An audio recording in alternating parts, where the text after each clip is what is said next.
누가복음 19장.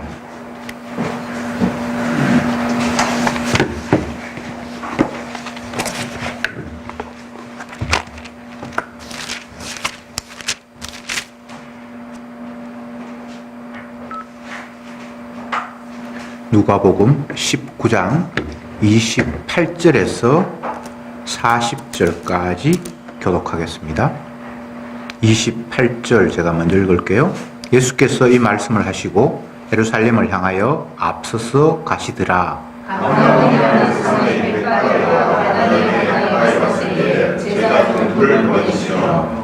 이르시되 너희 맞은편 마을로 가라. 그리로 들어가면 아직 아무도 타보지 않은 나귀 새끼에 매어 있는 것을 보리니 풀어 끌고 오너라. 만일 누가 너희에게 피하여 부르나 묻거든 이렇게 말하되 주가 쓰시겠다 하시네. 보내심을 받은 자들이 가서 그 말씀하신 대로 만난지라. 나귀 새끼를 풀 때에 그 인자들이 이르되 어찌하여 나귀 새끼를 풀으냐. 대답하되 주께서 쓰시겠다 하고 그것을 예수께로 끌고 와서 당연히 그것을 나귀 새끼 위에 걸쳐놓고 예수를 태우니 가실 때에 저희가 자기의 겉옷을 길에 펴더라. 이미 강남 사리사들의 마을까지 가까이 오시네. 제자의 온 무리가 자기의 본방 모든 문화를 등하여 기뻐하며 큰 소리로 하나님을 찬양하여 가로되 찬송하리로다. 주의 이름으로 오시는 왕이요 하늘에는 평화요 가장 높은 곳에는 영광이로다 하니 우리 중 어떤 바리새인들이 말하되 선생이여 당신의 제자들을 책망하소서 하거늘 대답하여 가라사대 내가 너희에게 말하노니 만일 이 사람들이 잠잠하면 돌들이 소리를 지르리라 하시니라. 아멘. 예수님께서 예루살렘 성을 향해서 계속해서 한 걸음 한 걸음 나아가십니다. 이것은 단순히 제사를 드리기 위해서 명절이 되어서 하나님을 찬양하기 위해서 나아가는 것은 아니고 이제 본인 스스로가 왕이라는 사실을, 성전의 주인 된다는 사실을 구체적으로 이야기하면 십자가 못 박아 죽기 위해서 이제 나아가시는 겁니다. 우리는 예수님이 예루살렘으로 가신다라는 이야기들이 어떻게 들려질지 잘 모르겠지만 예수님은 분명히 아버지 뜻을 이루기 위해서 십자가 지시기 위해서 한 걸음 한 걸음 나아가십니다. 예루살렘으로 가시는 과정 속에 소경도 만나고 또 문화 비유도 이야기하고 많은 일들이 있었습니다. 그 일들을 하나하나 겪으면서 주가 계속해서 일관되게 말씀하시는 바가 내가 십자가에 죽어야 된다라는 말씀을 끊임없이 지속했습니다. 그럼에도 불구하고 사람들은 예수님의 죽음이라는 사실을 선뜻 받아들이지 못했습니다. 대중들만 받아들이지 못한 것이 아니라 제자들 역시 예수님이 죽는다는 사실에 대해서 잘 감지하지 못했습니다. 감각하지 못했습니다. 죽으면 안 되는데 이분이 메시아이면 이스라엘의 임금이 되어서 악한 세력을 물리치고 이곳을 하나님 나라, 영생의 나라로 슬픔과 눈물과 아픔이 없는 행복의 나라로 만들어 주실 것이라는 그런 기대를 했지, 예수님이 사람들에게 잡혀서 가장 비참한 모습으로 죽임당한다는 생각은 꿈에도 할 수 없었습니다. 죽는 하나님? 이건 인간의 두뇌에서는 도저히 있을 수 없는 거예요. 하나님이 죽다니요. 사람이 죽는 건 모르겠고 개돼지는 죽는 게 말이 되지만 천지 만물을 지으시고 운행하시는 그 하나님이 죽다니요. 이건 인간에게는 있을 수 없는 일이란 말이죠. 그래서 예수님은 끝없이 내가 죽는다, 십자가에 못 박혀 죽는다, 사람들에게 잡혀 죽는다, 많은 말씀을 하셨지만 사람들은 그걸 액면 그대로 진짜 하나님이 죽는다고 생각하지 못했고 다른 무언가 의미가 있겠지 라는 피상적인 생각을 했습니다.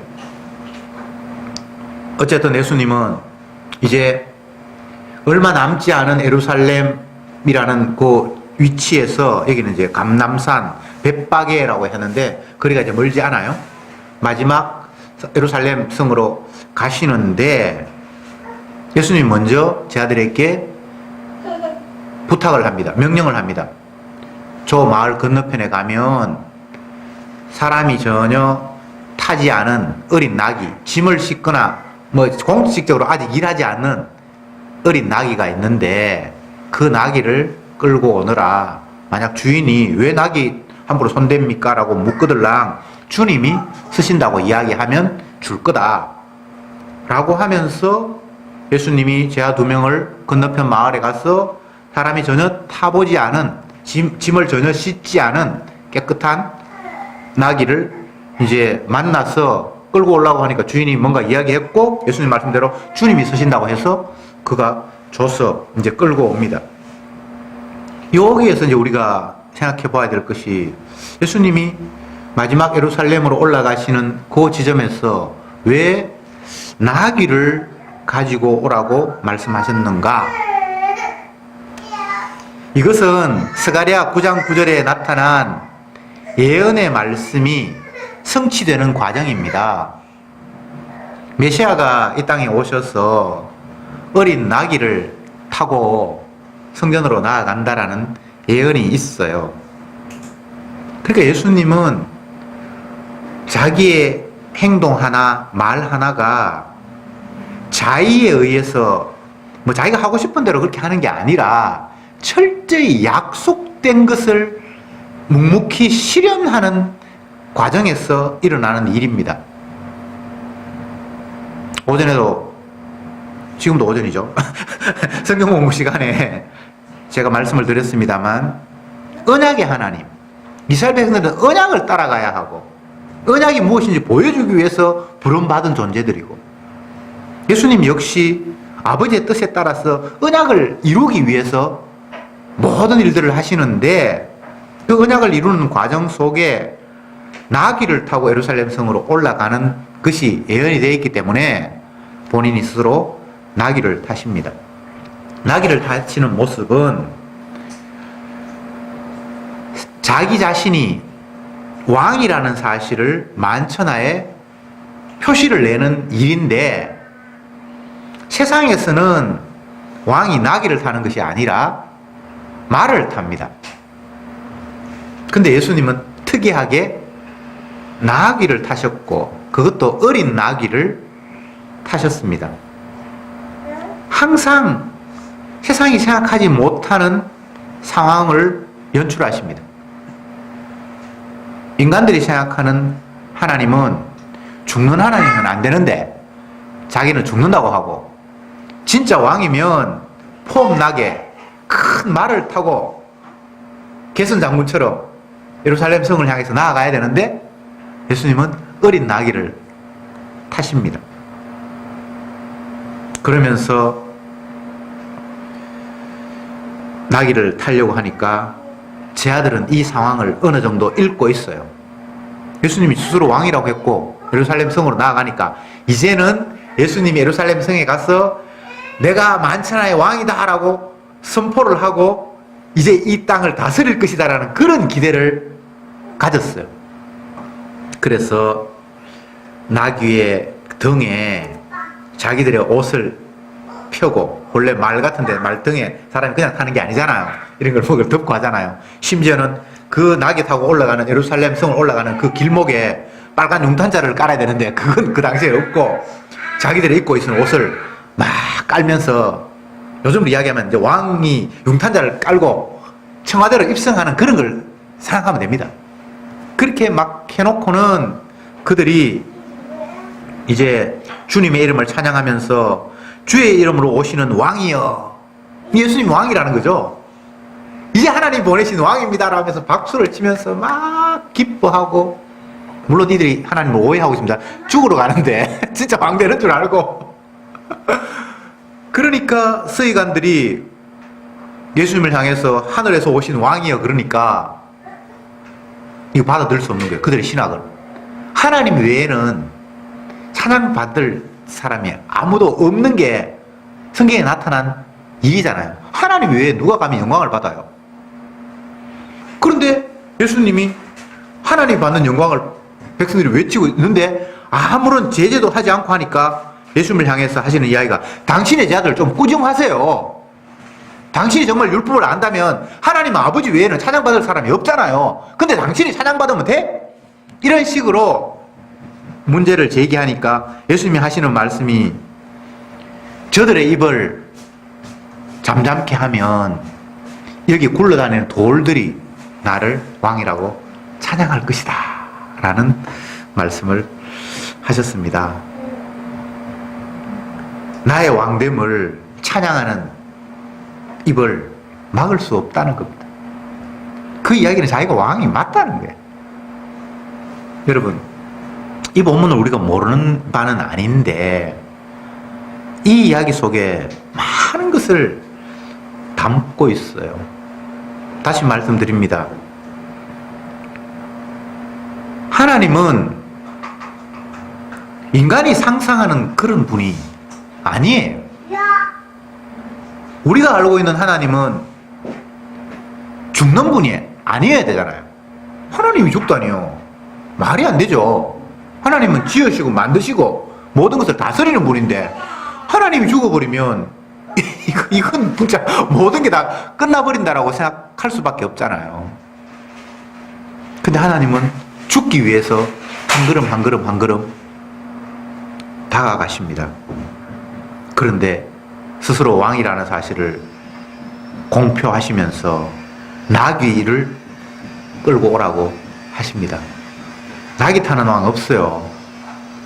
만약에 대통령이 취임식 자리에 가면서 자기 사저에서 이제 청와대로 아니면 뭐 취임식 자리로 가면서 자전거 타고 가겠습니까? 아니면 조그마한 차 타고 가겠습니까? 그렇게 할 수는 없잖아요. 나귀는 유대 당시에 서민들이 탈 수도 있고 상인들이 뭐 멀리 이동하면서 나귀를 타고 그렇게 하지만 최고 지도자가 나귀 타는 건 없어요. 근데 예수님은 겸손하셔서 나귀를 타시고 이런 표현을 쓰셨거든요. 군림하는 왕, 지배하는 왕, 사람들에게 위험을 보이면서 공포 정치를 하는 그런 카리스마가 아니라 백성을 섬기고 그 섬김의 모습이 최종적으로 그들을 위해서 죽임당하는 그런 왕이라는 사실을 예수님은 어린 나귀를 타시면서 만천하에 자기의 기능과 역할을 보여주시는 거예요. 우리가 믿는 주님은 이런 분입니다.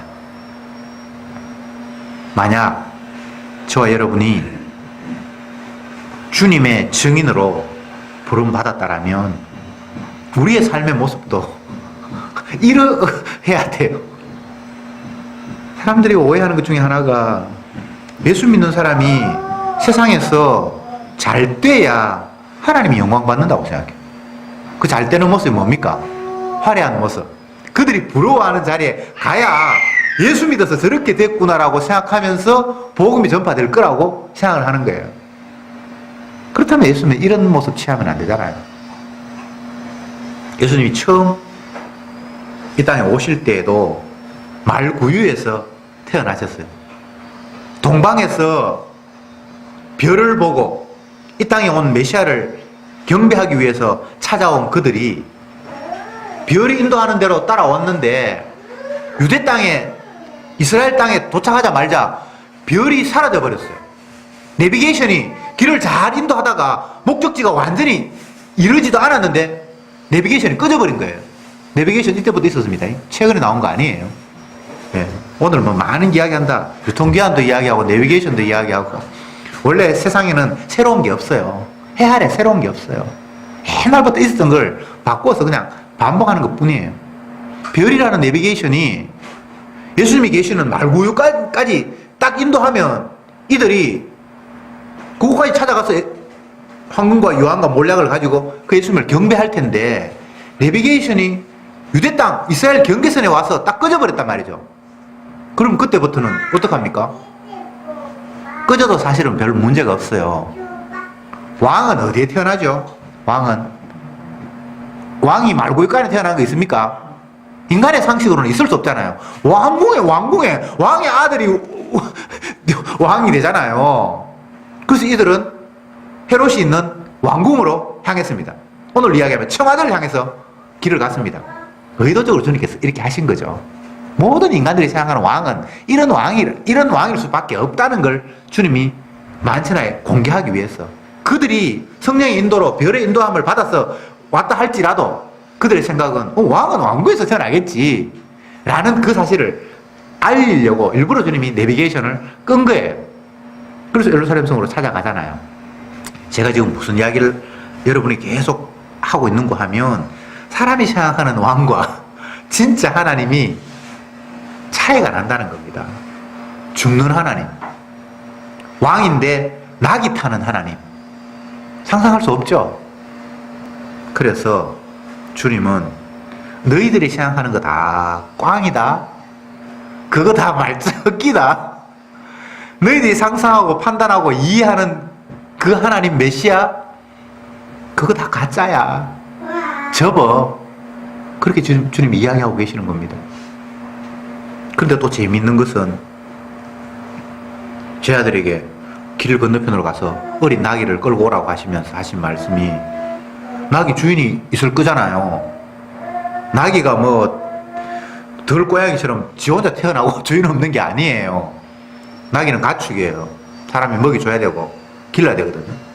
나귀가 어쨌든 사람을 실을 정도만큼 어린 나귀를 하지만, 그때까지 뭘 먹이고 길러줬을 거 아닙니까? 당연히 주인이 있죠.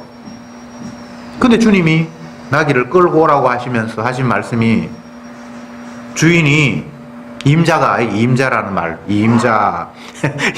참 특이한데, 어때? 주인이라는 말이에요. 나귀 주인이, 아니 나귀 왜 끌고 가는데요? 이게 상식이잖아요. 근데 놀라운 것은 주가 쓰시겠다 하라, 이렇게 말씀하십니다. 임자라고 했고, 임자가 있죠, 임자. 근데 예수님은 그 나귀 주라고 했어요. 여러분 잘 생각해 보세요. 임자도 주인이란 말이에요. 근데 그 위에 진짜 주인이 있다는 거예요. 이거 평범한 이야기가 아닙니다. 엄청난 이야기예요. 이 땅의 인간들이 각자 자기의 소유, 자기의 것, 내가 노력해서 갖고 온 것, 이것만큼은 누구도 타치 못하도록 지키는 사고방식. 이게 근대 국가가 형성되는 과정 속에서 법은 왜 만들어집니까? 사유재산 보호하려고. 니 거 내 것으로 헷갈리지 말라고 법이 만들어졌거든요. 그래서 요거는 내 땅, 그걸 허락하기 위해서 문서를 쓰고 공적으로 어디 국가에 그게 저장이 돼 있고, 법을 만든 이유가 사유재산, 개인의 소유를 서로 얽히지 않고 인정하도록 만드는 게 목적이잖아요. 유대 땅에 예수님 살던 시대에도 나귀, 임자 있었어요. 이 본문에 임자가 있잖아요. 그런데 예수님께서 쓰시겠다라는 말을 주인이 쓰겠다라고 말해라, 이렇게 지금 기록하고 있는 거예요. 누가 주인입니까? 이것도 바로 인간의 상식에서 지금 넘어서는 거예요.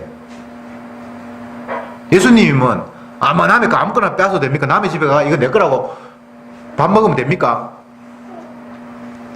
어쨌든 예수님은 임자가 있는 나귀를 향해서 진짜 주인이 그 낙이 필요하다고 해라, 이렇게 말씀을 하신 거예요. 이게 또 인간이 알고 있는 세계관과 진짜 세계관이 다른 거예요. 이론적으로는 예수님이 왕이고 내가 가진 거 모든 거 다 주의 것이라고 말하지만, 실제적으로 이런 상황이 벌어지면 굉장히 난처하겠죠. 목사들이 이걸 오용해가지고 당신의 거 아닙니다, 다 주의 겁니다, 교회 갖다 바치세요. 교회 갖다 바치면 지혜 부르는데 절대 바치면 안 됩니다. 예. 내가 지금 쓰고 있는 것이 주님이 시켜서 쓰고 있습니다.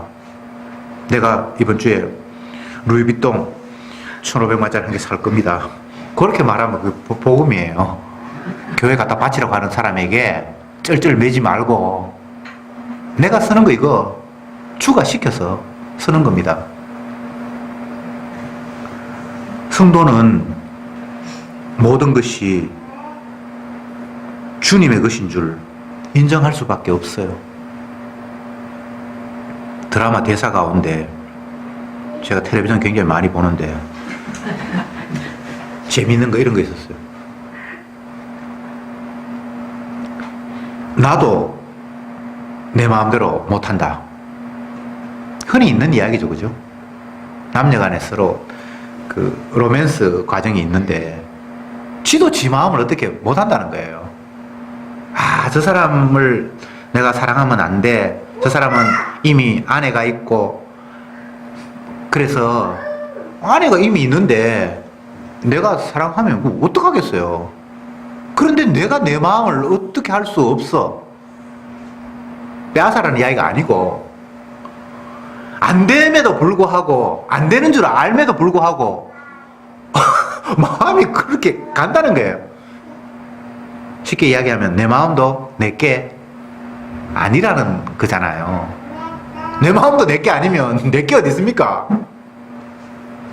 그렇게 해놓고는 자기들은 전부 다 지게 지주머니께 다 자기 것이지만 성도는 그런 말씀을 그건 말씀이 아니고 그런 이야기를 들으면서 그렇지 니도 인정하네. 니가 니 거 아니잖아. 근데 그 주인이 누군 줄 알아? 낙이 임자 있지. 근데 그 진짜 주인이 누군 줄 알아? 주님이야. 성도는 이렇게 결론이 나겠지요. 여러분, 오늘 본문에서는 이 낙이 임자가 두말 없이 자기의 낙이를 내줍니다. 물론 이 사람이 믿음이 있어서 그렇다라고 여기에서 단정할 수는 없습니다. 예수님을 메시아라고 인정하고 있고 많은 사람들이 또 그가 지금 왕이 되어서 예루살렘 성으로 개선 장군이 등극하듯이 아니면 왕 취임식 가는 그 상황이라고 만약에 인정한다면 낙이 주인이 그 낙이 안 줄 수 있겠습니까? 어쨌든 여기에서는 낙이 임자가 뭐 이렇게 줬다라는 그게 중요한 것이 아니라 예수님이 모든 것의 주인이었다는 사실입니다. 이거 우리 뻔히 다 아는데 여러분 주가 쓰시면 쓰시는 거죠. 주님이 내가 기른 낙이만 쓰시는 게 아니고 나 자체를 주님이 쓰세요. 바울을 들어서 이방인의 사도로 마음껏 굴립니다. 이쪽 보내고 저쪽 보내고. 바울은 복음을 전해야 된다라는 그 사명을 받아서 아, 내가 살던 고향에 가서 복음을 전해야지. 그렇게 마음을 먹었는데 하나님이 그 길을 막으시고 로마로 그를 강제로 압송을 합니다. 주가 쓰시는 거예요. 자기 마음대로 되는 게 아닙니다. 복음을 전하는데 내 가진 것 가지고 내가 원하는 대로 내가 원하는 사람에게 복음을 전해야지. 그게 그렇게 되는 게 아니에요. 주가 입을 막으시면 한마디도 못하고 또 주가 원치 않으면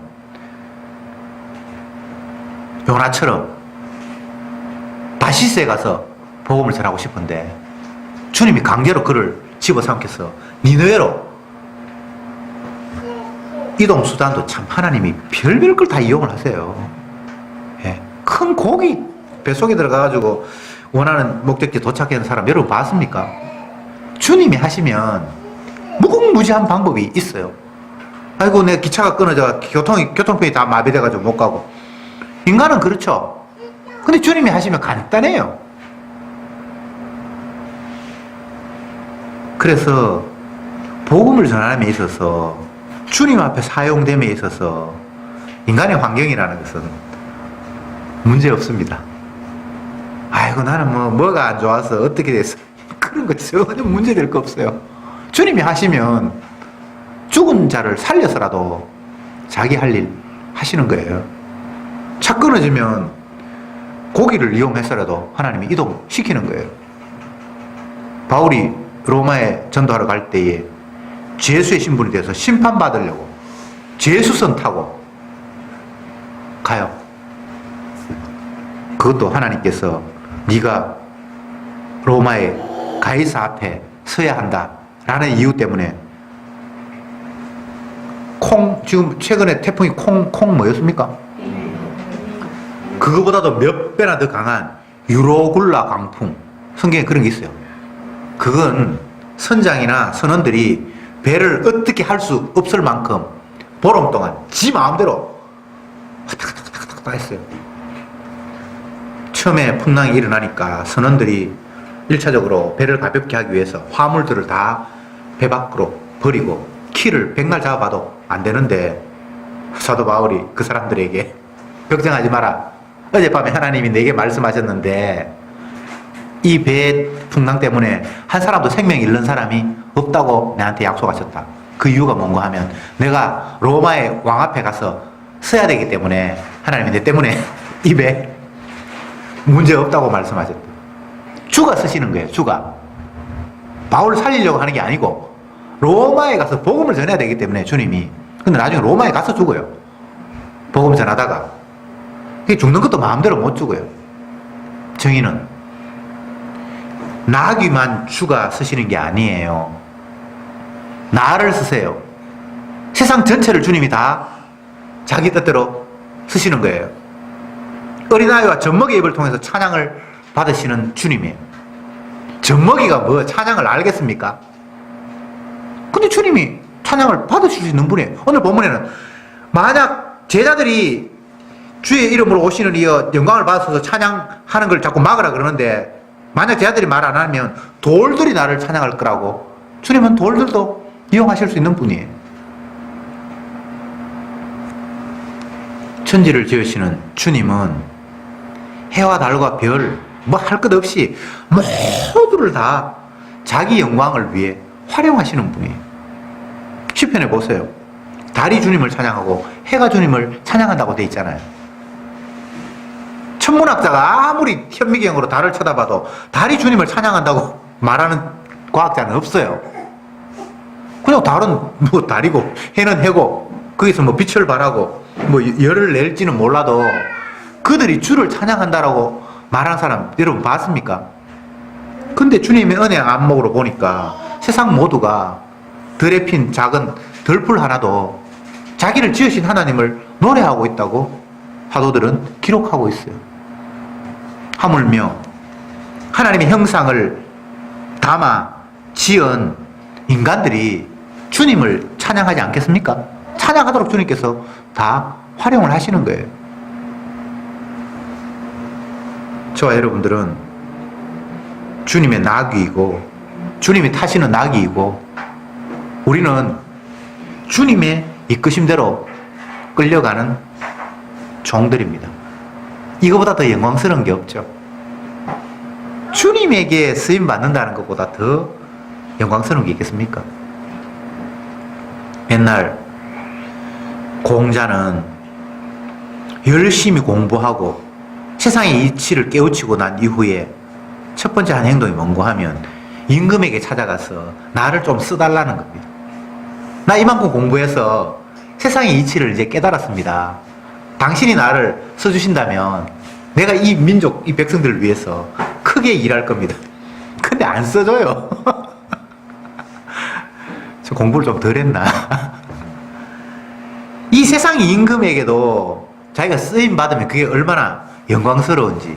청와대에 비서관 되면 마치 집안에 대단한 경사가 난 것처럼 그거 하나 하려고 청문회 하면서 온갖 쪽팔리는 일 다 폭로되면서도 그거 묵묵히 쪽팔리는 건 한때고 내가 청와대 비서관 되고 장관이 되면 평생을 내가 영화롭게 이 집안에 대대로 나는 벼슬을 했다라고 심지어 죽어서도 비석에 장관 됐다라고 그거를 그렇게 자랑하고 싶은 거잖아요. 청문회 안 했으면 장관 되는 게 괜찮은데 청문회 하면서 얼마나 많은 게 다 까발려집니까?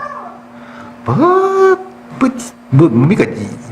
이 주소 거짓말로 옮기는 거 뭐라 그러나? 그런 것부터 해가지고 세금 포탈하고 뭐 자동차 운전을 했는데 온갖 게 다 밝혀지는 거예요.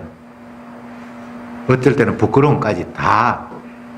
그럼에도 불구하고 그게 그렇게 하고 싶은가 봐요. 우리는 뭐 그런 제안을 안 받았으니까 말도 못 하는데. 하물며 주가 우리를 쓰신다. 자격이 있어 쓰는 게 아니고요. 그냥 주님이 자기 영광을 위해서 우리를 끌어 쓰시는 거예요. 이걸로 다 끝난 거 아닙니까? 어느 한 정권 그 밑에서 쓰임 받는다고 그렇게 자랑을 하는데 이 천지 만물을 지으신 주님이 우리를 사용하신다니까 이보다 더 영광스러운 거 없잖아요. 이것 하나로 우리는 죽는 그 순간까지 해피할 수 있습니다. 쓰레기 같은 나를 주님이 들어 사용하신다니 이보다 더 영광스러운 게 없잖아요. 내가 아무것도 아닌데 십자가를 전하라는 증인으로 피의 의미를 전하라고 주님이 나를 피의 의미를 깨닫게 하셨구나. 언약이 무엇인지 우둔한 나에게 세상에 뭐 공부해서 깨닫는 것이 아니라 성령님께서 역사하셔서 그 언약의 의미들을 나에게 알려주시고 그거 전하라고 나를 부르셨구나. 성령이 임하면 증인이 된다고 하셨잖아요. 증인으로 우리를 사용하신다고 했잖아요. 여러분들이 뭐 스스로 초라하게 생각하고 남들이 별 볼 일 없다고 여길지 몰라도 주님은 별 볼 일 없는 우리를 들어서 사용하시는 거예요. 그리고 찬양하게 하시는 거예요. 주의 이름으로 오신 왕이여. 야, 이 표현이 참 간략한데 38절에 가로되 찬송하리로다. 주의 이름으로 오시는 왕이여. 주의 이름으로 오시는 왕.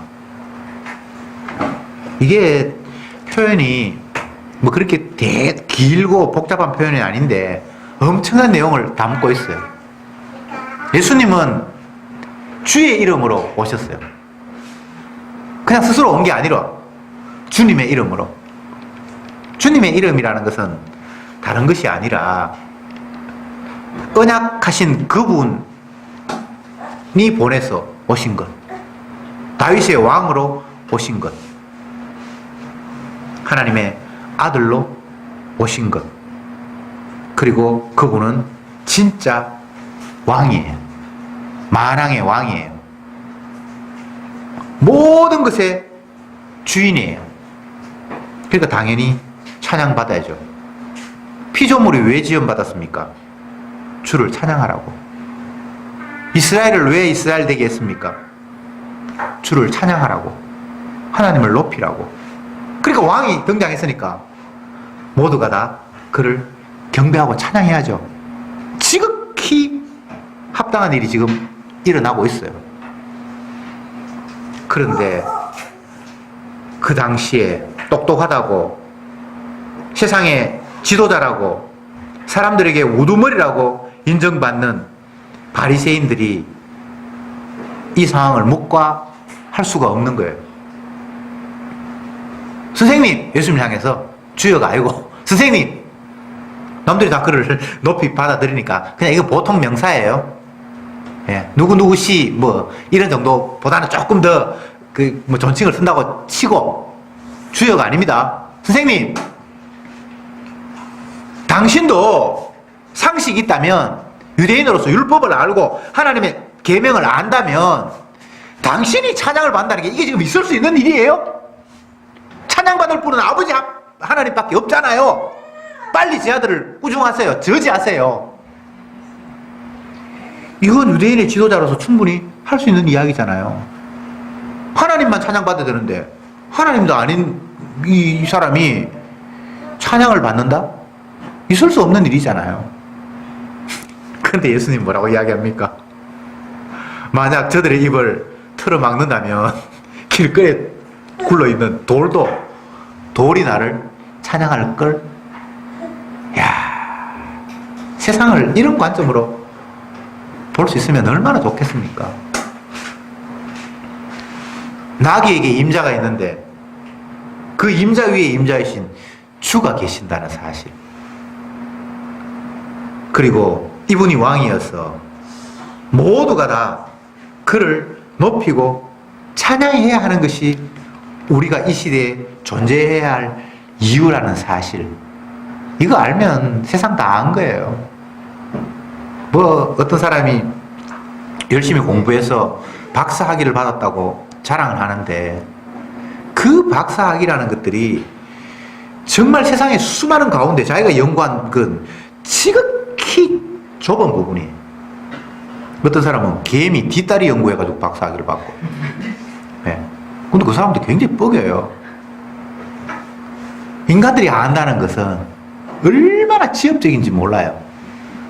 그런데 예수님이 주라는 사실을 알고 우리가 주님의 영광을 위해서 지원받아서 그분만 찬양해야 한다는 이 사실을 아는 사람은 세상 전체를 다 아는 거예요. 지엽적인 거 그 개미 뒷다리 알아가지고 뭐 하겠습니까? 예. 개미 뒷다리 알아서 주님을 찬양합니까? 천문학자가 뭐 지구와 달의 거리를 정확하게 계산하고 그렇게 해서 주님을 찬양할 수 있는 뭐가 나옵니까? 우리는 죽었다 깨닫도 달과 지구의 거리를 계산 못하죠. 예. 방정식도 잘 모르는데 뭐 그걸 어떻게 풀겠습니까? 근데 그거 몰라도 주님 찬양할 수 있어요. 그거 안다고 해서 주님을 찬양하는 게 아니에요. 여러분, 뭐 얼마나 공부를 했는지 모르지만 공부 많이 못했다고 해서 실망할 필요 없습니다. 공부 열심히 해도 십자가의 피를 모독하면서 살아가는 인간들이 대부분이잖아요. 가진 거 많지 않아도 십자가를 찬양하면 돼요. 이 나귀 임자가 얼마나 많은 나귀를 소유했는지 모르지만 주님이 모든 것의 주인이라는 사실을 알면 세상 전체 나라를 가진 것보다 더 엄청난 걸 가진 거예요. 복음. 이게 복잡하거나 엄청난 것, 대단한 것이 아니에요. 오늘 이 본문으로 이야기하면 예수님이 세상의 주인이라는 사실, 이분이 영광받을 주의 이름으로 오신 왕이라는 사실 알고 그분을 찬양하면 다 아는 거예요. 복잡합니까? 복잡해요. 복음이 복잡하면 머리 나쁜 사람 복음 못 믿잖아요. 복음은 지극히 단순한 겁니다. 다시 반복해서 말씀드립니다. 이 세상의 모든 것이 주님의 것이라는 것을 인정하고 그 주님이 진정 왕이라는 사실을 높이고 찬양하고 그러면 그 할 일을 다 하는 거예요. 우리가 이 땅에 태어나서 이런 일도 하고 저런 일도 하고 남은 여생을 어떻게 보낼까? 내가 무엇하면 보람 있는 인생을 보낼까? 많은 사람들이 궁리하고 연구를 하는데 궁리한다고 해서 깨닫는 게 아니에요. 주님은 자기가 원하는 사람을 마음껏 사용하십니다. 그럼 주님이 사용당하면 돼요. 뭐 우리가 꿈꾸고 뭐 어떻게 하고 선교사를 가고 뭐 필요 없어요. 주님이 보내면 가고요. 안 보내면 안 가면 되고요. 바울을 로마로 보내면 로마로 가야 되고 또 다른 곳에 보내면 다른 데로 가야 되고 자기 목적이 없어요. 그래서 성도는 내게였기 때문에 손해라는 게 없어요. 실패라는 것도 없어요. 내게 있어야 손해보는 게 있죠. 원래 내게 아무것도 없는데 뭐가 손해가 있습니까? 가진 게 있어야 가진 게 잃으면 손해라는 말이 성립이 되는데 내게 아무것도 없는데 손해라는 말이 성립이 안 되잖아요. 성도는 실패가 없어요. 그냥 주님 앞에 사용됨으로써 날마다 형통하였더라. 다만 그 과정에서 고난은 있어요. 주님이 가신 그 길이 고난의 길이기 때문에 좁은 길이기 때문에 고난이 있는 건 맞는데 실패는 없어요. 염려하지 마세요. 주님이 우리를 쓰시고 그 쓰시면서 영광을 받으시는 분이 주님입니다. 그러면 우리는 사용받으면서 찬양하면 돼요. 당신이 만왕의 왕이죠. 당신이 주인이죠. 당신이 나를 위해서 십자가에서 피 뿌렸죠. 나는 당신만 의지할 뿐입니다. 라고 날마다 찬양하는 것, 그게 저와 여러분들의 남은 사명입니다. 기도합시다. 주님, 감사합니다. 나귀를 타시고 왕으로 예루살렘 성을 향해서 올라가시는 주님을 향해서 주의 이름으로 오시는 왕이여 하면서 많은 사람들이 찬양했습니다. 주여, 이 찬양의 무리에 저들도 포함되기를 원합니다.